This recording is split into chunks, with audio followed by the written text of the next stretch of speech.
दरिया रावी में शादरा पर पानी में इजाफे के बाद ऊंचे दर्जे का सैलाब है और पानी का बहाव 1,48,000 क्यूसेक हो गया है।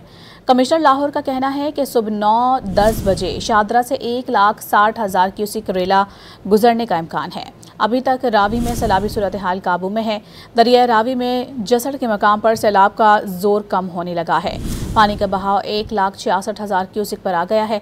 दरिया चन्नाब में हेड खानकी और हेड कदराबाद पर पानी के बहाव में कुछ कमी आना शुरू हुई, मगर सूरत हाल अब भी गैर मामूली है। हेड खानकी पर पानी का बहाव 10.5 लाख क्यूसेक से कम होकर 9,05,000 क्यूसेक पर आ गया है। हेड कदराबाद पर भी गैर मामूली सैलाबी सूरत हाल है। वहाँ पानी का बहाव 10,45,600 क्यूसेक हो गया। दूसरी जानिब दरिया सतलुज में गंडा सिंह वाला के मकाम पर पानी का बहाव 2,61,000 क्यूसेक से जायद है और यहाँ भी गैर मामूली सैलाब है। इसी तरह से हेड मराला पर ऊंचे दर्जे का सैलाब है।